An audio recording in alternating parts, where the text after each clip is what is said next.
আসসালামু আলাইকুম রহমতুল্লাহ। প্রিয় দর্শক, কেন্দ্রীয় ছাত্র দলের উদ্দেশ্যে দেখেন তৃণমূলের নেতারা আজকে বিক্ষোভ মিছিল করতেছে। প্রিয় দর্শক, রাস্তাঘাট বন্ধ করে দিয়েছে, আধা লাগলে চাঁদা নে, নতুন করে কমিটি দেয়। প্রিয় দর্শক দেখেন, টাকা পয়সা হয়ে এখন কিন্তু কমিটি বাণিজ্য হচ্ছে।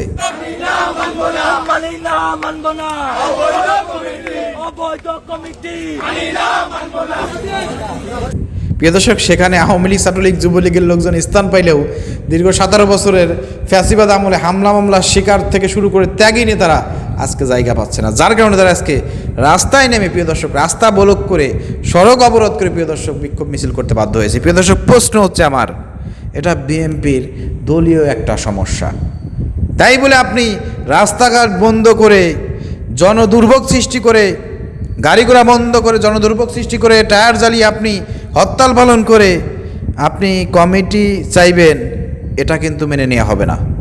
অতিবিলম্বে পুলিশ প্রশাসনকে বলতে চাই, যে এলাকায়, যে থানায় এইভাবে রাস্তাঘাট বন্ধ করে দেওয়া হবে, সেখানে পুলিশ বলবো আপনারা রাস্তায় নামেন, লাঠিচার্জ করে এদেরকে এখান থেকে উৎখাত করেন, জনদুর্ভোগ সৃষ্টি করা যাবে না। এটা আপনাদের সাংগঠনিক সমস্যা, সাংগঠনিকভাবে প্রতিবাদ করেন।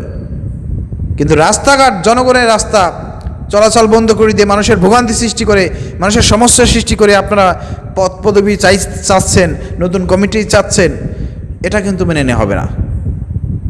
এতে কিন্তু দলের ভাবমূর্তি নষ্ট হবে। তারেক রহমানের উচিত পুলিশ প্রশাসন দিয়ে এইসব লোকদেরকে শায়েস্তা করা, এবং পুলিশ প্রশাসনের উচিত এসব লোকদেরকে লাঠিচার্জ করে এখান থেকে উৎখাত করা, জনদুর্ভোগ থেকে জনগণকে স্বস্তি দেওয়া।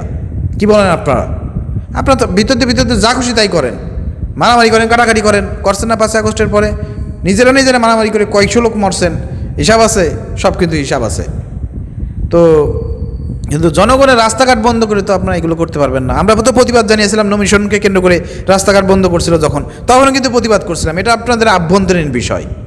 কমিটি দেয় নাই, নাম আছে কি নাই, বঞ্চিত হয়েছে কি হয় না, এগুলো আপনার আভ্যন্তরীণ বিষয়। তাই বলে রাস্তাঘাট বন্ধ করে তো আপনারা এই কাজ করতে পারেন না। প্রিয় দর্শক, যেখানে রাস্তাঘাট বন্ধ দেখবেন, পথচারী থেকে শুরু করে যানবাহনের লোকজন সব ঐক্যবদ্ধভাবে লাঠি হাতে নিয়ে ধাওয়া দেবেন, ধাওয়া দিয়ে উঠাই দেবেন এখান থেকে। পুলিশ প্রশাসনের দৃষ্টি আকর্ষণ করছি, এই কমিটিকে কেন্দ্র করে কিন্তু অনেক জায়গায় অনেক দুর্ভোগ সৃষ্টি হবে, রাস্তাঘাট বন্ধ হবে। এগুলো আপনাদেরকে নিয়ন্ত্রণ করতে হবে, এসব আন্দোলনকে দমন করতে হবে, লাঠিচার্জ করতে হবে। কথা একটাই। আপনার কি আমার কথার সঙ্গে একমত? কমেন্ট করে জানান, ভিডিও শেয়ার করে।